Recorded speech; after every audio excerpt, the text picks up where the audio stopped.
All right. Well, I think this is going to be the last lecture for chapter 19, and there's just a few topics that I want to go over, and not too many notes, but I do want to mention. Let's see, some. Let's see here, uses of radio isotopes or radionuclides. We'll take a look at, just briefly, the thermodynamic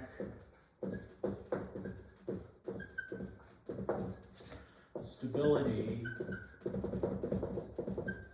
of nuclei, I should say, and fission and fusion, and then some effects of biological effects of radiation. All right, fission and fusion.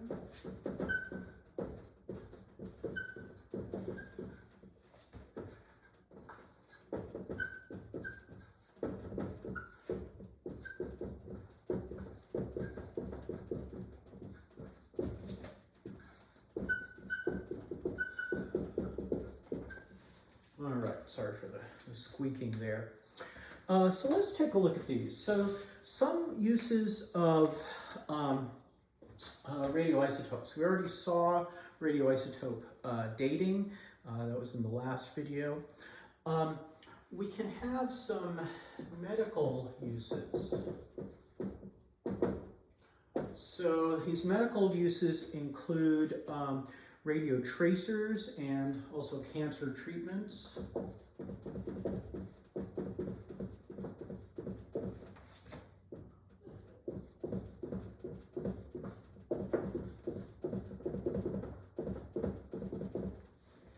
And then we can also have molecular biology. We can have some uses there.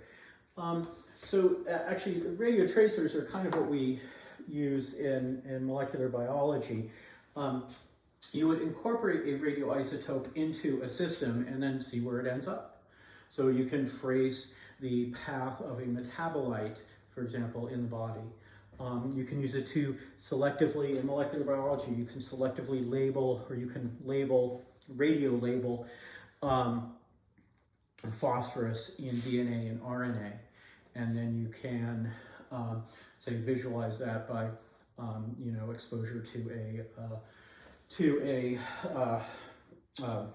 photographic film, because the gamma rays released, the high energy particles release gamma rays, and also beta to some extent will make the film darken.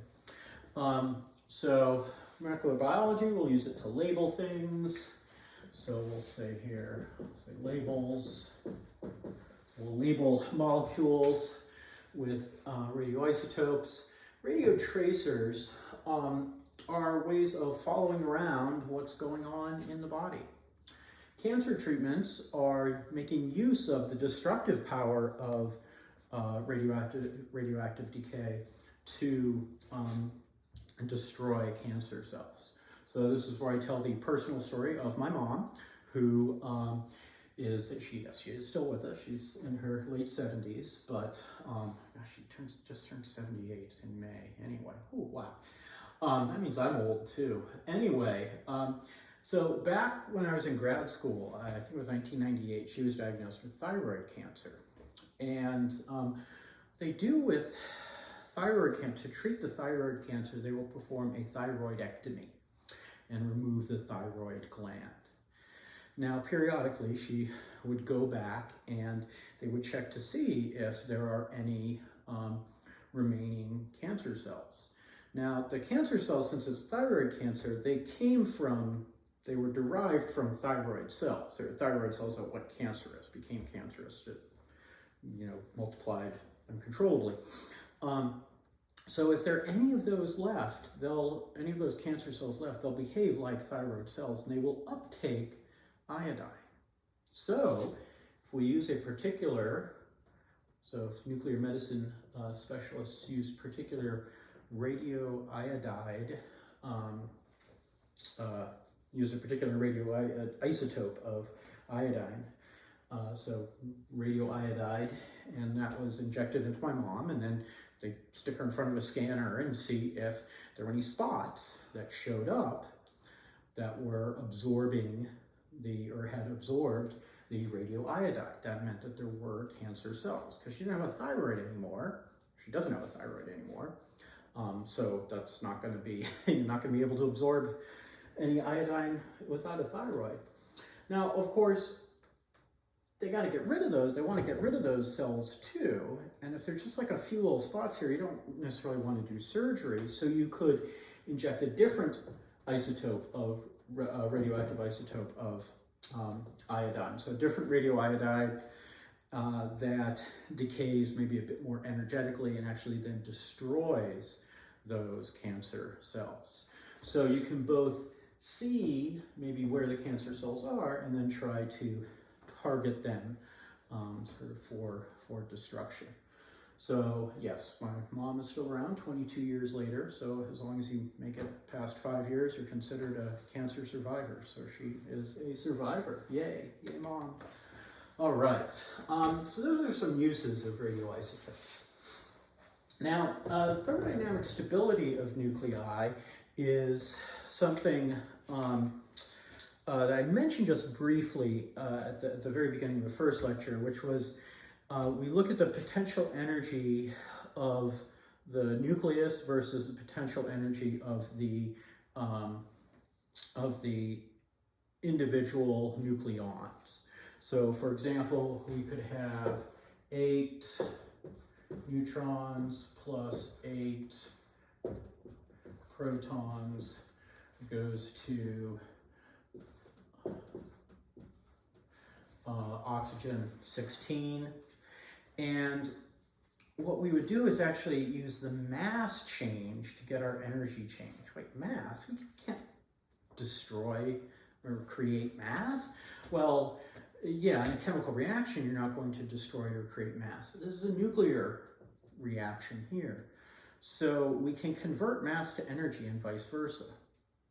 So we could get the masses of just 8 individual neutrons and 8 individual protons, and then compare that to the mass of one atom of oxygen 16, and we'd see that in this case, we actually have a mass change, and I have to refer to my notes because it's really small here. Our mass change is delta M equals minus 0.1366 grams per mole, which means delta E is minus 1.23 times 10 to the 13th joules per mole. That's actually quite a bit. I mean, 10 to the 13th, we're talking, 10 to 1.23 times 10 to the 10th kilojoules per mole. That's quite a bit. And, we could then figure out our energy per nucleon if we want to. We measure that in something called a mega electron volt. We're not going to worry about that, but just know that this is really favorable. Yay, oxygen! And it's really favorable for all stable nuclei. Some nuclei are more stable than others. So, for example, iron 56 is actually the most stable nucleus, and its binding energy is roughly 9 times greater than the energy of oxygen there. So, yeah, this is very stable. Now, we could look at our unstable nuclei, the ones that undergo radioactive decay, and try to perform the same sort of analysis here. And often what we find is, especially with the heavier ones, that, well, indeed, we have a positive energy change where our nucleus is less stable than the component nucleons. So remember, we've got two factors that go into looking at a nucleus and if it's going to decay. One of them is the thermodynamics. Is it actually stable or is it not stable? And the other is how likely is that decay to occur? And then one thing that I didn't mention before, when I mentioned the two factors of nuclear stability, nuclei can undergo different types of decay. So like some nuclei undergo, alpha decay 99% of the time and beta decay 1% of the time. Or maybe it's 50-50. It just depends. And you can actually look these up in what are called decay chains for the heavier elements. So if you look up decay chain on Wikipedia, they've got some really good pages there showing decay chains for things like uranium and thorium and all the steps.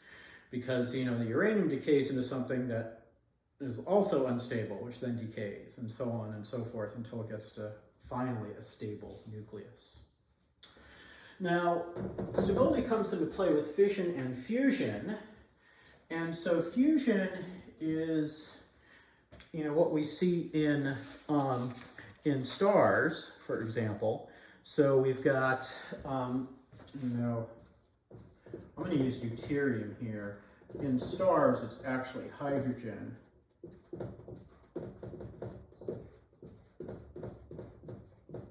I'm going to put an exclamation point after my energy because there's a lot of energy released when we smush together two deuteriums to make a helium. Now, in a star, interestingly, that's what's going on. It's consuming hydrogen to form helium, but helium, actually, the conditions inside the star, things are so hot and there's so much pressure, the helium can fuse as well. And so helium fuses and we get heavier and heavier elements. We'll get carbon eventually, and then finally it actually stops at iron 56, because that's so stable that it just won't fuse with anything. Anything that it would fuse with is actually less stable than before it fused. So that's kind of an interesting thing in stars. I believe one of your classmates is actually going to be doing their presentation project on what goes on inside stars. So, I won't go into any more detail here. Fission is the splitting of atoms. And now some nuclei will just undergo spontaneous fission and basically fall apart into two approximately equal pieces. Others will need a little prompting.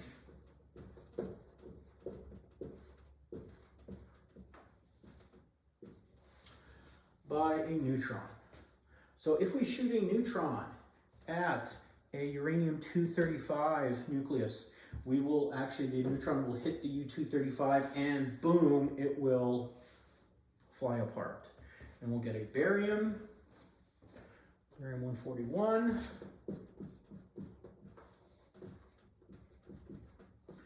plus a krypton-92,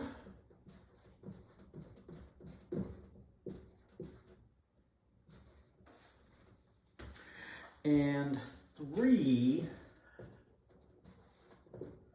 neutrons. We have more neutrons than we started with. So what can happen is these neutrons can then hit other uranium atoms, uranium-235 atoms. U-238 doesn't do this. I mean, it will fission, it will be fissile. No, fissionable, but not fissile? I don't remember. Anyway, we can get it to split apart, but it won't spit out all these extra neutrons. So these neutrons make this reaction self-perpetuating. They make it a chain reaction. And so if less than one of these neutrons causes another fission, then we call that subcritical. if exactly one neutron from this reaction here causes another fission reaction, we call that critical. And that's what's going on inside a nuclear reactor. And if we have more than one neutron from one of these, that then causes more fissions, we call that supercritical. And that's what goes on in an atomic bomb, a nuclear weapon. So we get the, if we have enough mass, we actually call it a critical mass. And, we've got a big enough block of uranium, we shoot some neutrons into it, the uranium nuclei start fissioning, producing more neutrons, which makes more fissioning, and more neutrons, and more fissioning, and more neutrons. And these neutrons actually have quite a bit of energy as well, and we just get a big bang. It turns out that other elements do this as well. Plutonium does as well. In fact, plutonium, just have to squish it together, compress it with an explosive, and it will just, from its natural decay processes, it will make other plutonium nuclei fission. So you don't even need to zap it with neutrons. There's actually a type of nuclear reactor, a breeder reactor, where it makes use of a particular decay pathway where additional fissionable material, nuclear fuel basically, is produced while the reactor runs. So you're using one fuel, but you're making a new fuel, which then you can use in a different reactor. So that's kind of a little crazy there. But I mean, it's fascinating and also, sort of scary when you look at the energies involved. And, if anyone's interested in the history of the Manhattan Project and stuff like that, it is pretty fascinating. Of course, one downside, as we've discovered, is that there are adverse physiological effects, biological effects of radiation. And I mean, it's not just the deployment of nuclear weapons, it's been nuclear accidents like Fukushima and Chernobyl, 3 Mile Island. Fortunately, nothing was, there was no explosion or meltdown that was averted. But human beings can tolerate a certain amount of radiation, but our high energy particles are going to damage living tissue in a couple of ways. One is somatic damage, and that's just the damage to the tissue itself, and the other is genetic damage, damaging the DNA that would then get passed on to offspring. And that's why when you're getting an x-ray at the dentist, you have a big heavy lead apron. So extraneous x-rays don't irradiate your parts that contain DNA that you may pass on to your offspring. And I'm done having kids, but I still get an apron put on over me when I get x-rays done. Although when I had injured my shoulder years ago in grad school, actually rollerblading, and it acted up every now and then. And 11 years ago, I got an MRI, and in order to help out with the MRI, they injected a contrast agent, which made the inner part of my shoulder show up better on the MRI. Now, to do that, I had to lie on this table while the radiologist took a big needle and stuck it in my shoulder, into the shoulder capsule, and just kind of inched it in, or just a fraction of a few millimeters at a time. And the way that he knew how far he was sticking in the needle was he had what's called a fluoroscope, which is essentially a real-time X-ray machine. So he pulled it over, saw where the needle was, moved it away, pushed the needle in a little more, and so on and so forth. So I'm lying there on this table in the basement of Eden Hospital, and the needle being stuck in my shoulder, and I'm there without a shirt on, and the radiologist has his lead apron, another lead thing around his neck, and the nurses and techs all have their lead things on. I'm like, hey, wait a minute. And of course, I realized that they're exposed to this constantly, throughout the day. And I was just being exposed to a little bit of radiation. So small doses are, not particularly damaging, and it's doses over a long period of time that are. So we've got a few factors that affect things. And our doses are typically measured in, let me just write some of this stuff down here, in rads. So doses measured in rads. 1 rad is 10 to the minus 2 joules per kilogram of tissue. So that's how much energy is absorbed per kilogram of tissue for 1 rad of exposure. And now we have REMS,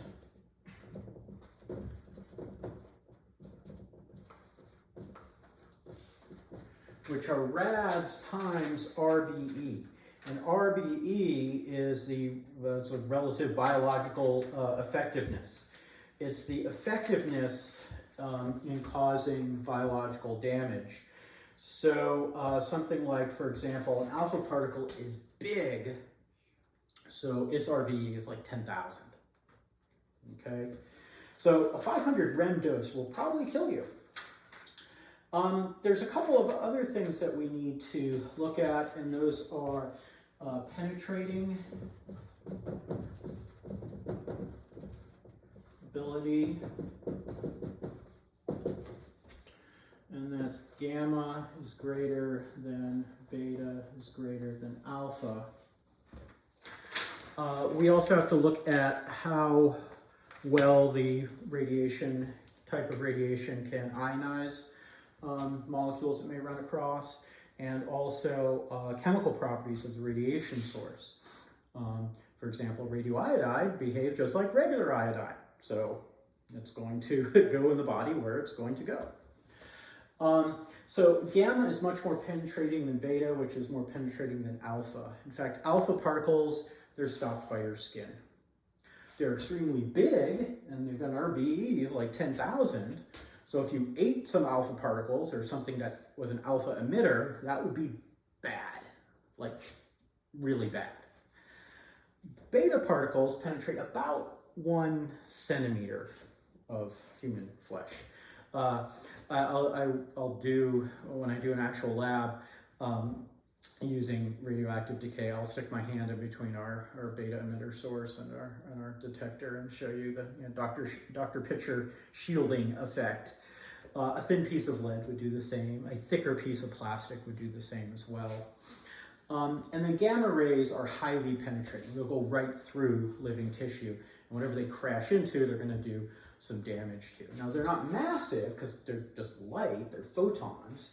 So their RBE is small, but their ability to get inside, to penetrate through your clothing and skin, is much greater than for alpha or even beta. So usually, in terms of biological damage, unless you ingest it, you don't have to worry about alpha. But if you breathe it or eat it, alpha radiation is bad. Gamma is what a lot of the radiation that would damage you is in the form of gamma. Or the other thing would be high energy neutrons, because these things are, those things can crash into you and not make you too happy either. All right, phew. Well, that was kind of a hodgepodge, and I again, as far as what kind of stuff should you be prepared to deal with, so on the exam, I've got a couple questions. One's I think a calculation type question, and the other one talks about, you got to think about the stability of the nucleus, both thermodynamic and kinetic. They're kind of make you think type problems, and I gave a hint on one of them, but feel free to email me with questions and stuff. But I want you to just think about what I've talked about here, and this is sort of an introduction to the chemistry of the nucleus. All right, well, that wraps up chapter 19. Now next lecture videos, I'll go into chapter 22, which is organic chemistry, which will be a nice preview for those of you taking 12A in the fall. All right, until next time, I'll see you at the gray house with the white tree.